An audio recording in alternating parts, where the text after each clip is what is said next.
The day had finally come, and on the morning of November 18, 2011, the residents and members of staff at the Fiennes Institute in St. John's, Antigua, looked forward to being presented with brand new spectacles, courtesy of the Caribbean Council for the Blind Eye Care Caribbean. This handing over ceremony came on the heels of a very successful optometry clinic that was held at the Institute on the 22nd and 23rd of August.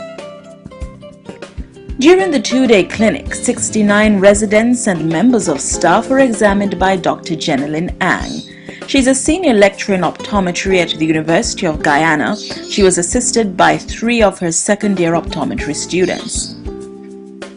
Of those examined, many were found to be in need of spectacles, others required low-vision devices, and for a few, surgery was the only option.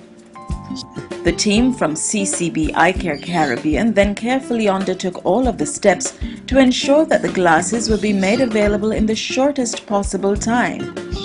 And so on the morning of November 18, the CCB team returned to the Institute, this time for the handing over ceremony.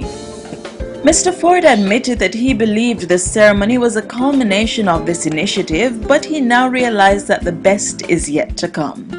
Any initiative aimed at preventing blindness and visual impairment while restoring sight and creating opportunities for persons whose sight cannot be restored is phenomenal. Mr. Grant advised that we are not near close to conclusion.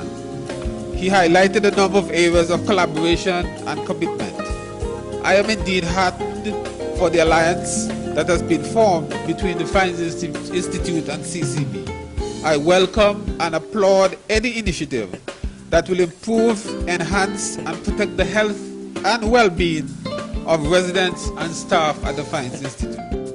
And the CEO of CCB Eye Care Caribbean, Arville Grant, commended the Fiennes Institute for helping to make this process a flawless one. We find it very easy to work with these people. They stick to their commitments. We set timelines. They stick to those timelines, and it gives us a good feeling that there's another tug at the other end of the line, and that we're making progress. So I want Mr. Ford, on behalf of my own organization, to thank you and your staff for making us feel so encouraged about this whole exercise. One of the really important partnerships that civil society organizations such as ours need in any country is a relationship with the Ministry of Finance. And in this instance, the Ministry of Finance also includes public administration, which is how we see our role in society. We have a very strident view around the world that we're not functioning in a legitimate way unless what we do complement the expressed intentions, policies and practices of government. And in particular, in this instance, the government's health and social services. And so we know that in order to make that partnership work, we not only need the collaboration of the Prime Minister and the Cabinet, but we need the day-to-day collaboration and support of the Ministry of Finance, because they control movements through the port. He also lauded the government of Antigua and Barbuda for their commitment to the vision. Finance Minister Harold Lovell, who attended the ceremony, had high praises for CCB. And it takes a very special commitment and a very special type of person to recognize that the relevance and importance of an organization such as this must be one that reaches out to people and to make a difference to the lives of people.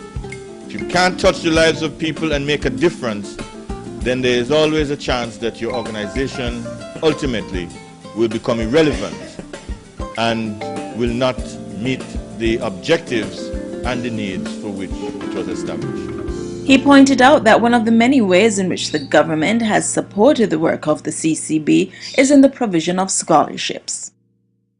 Remember that it was announced that 4 Antiguans and Barbudans would be trained in Guyana on scholarships provided by the CCB in collaboration with the government of Antigua and Barbuda.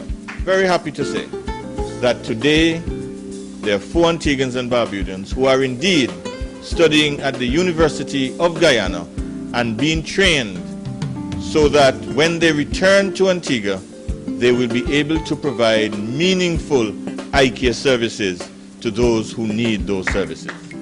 It is a program of empowerment, because what it means is that those of you who will be receiving spectacles, who may have had a challenge in terms of doing your own reading and having to have someone do the reading for you, you'll be better able now to do your own reading.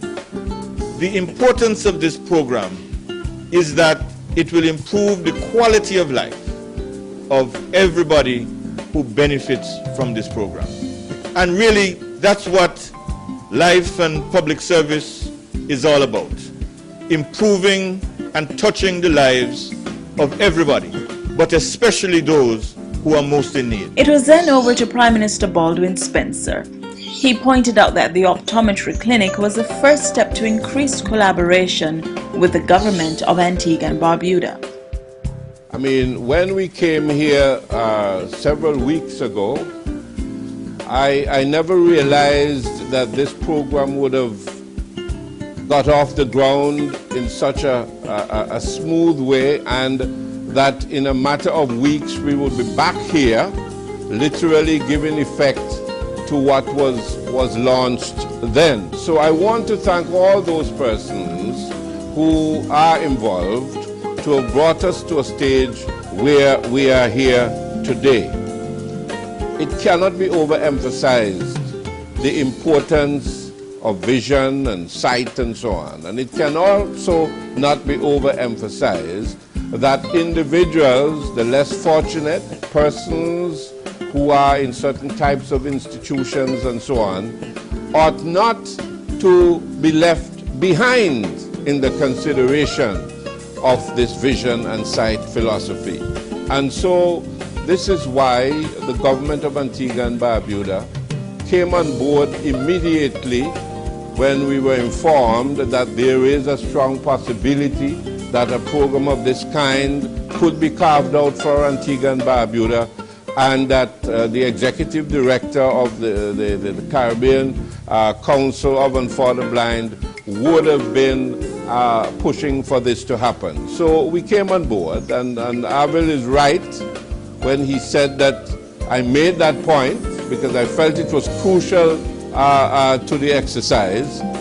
Who is going to deal with the examination? How are we going to do that? Because that is going to be critical. This program is going to be universal in the sense that Antigua and Barbuda will be fully captured. So the people of Antigua and Barbuda will be brought fully into this arrangement.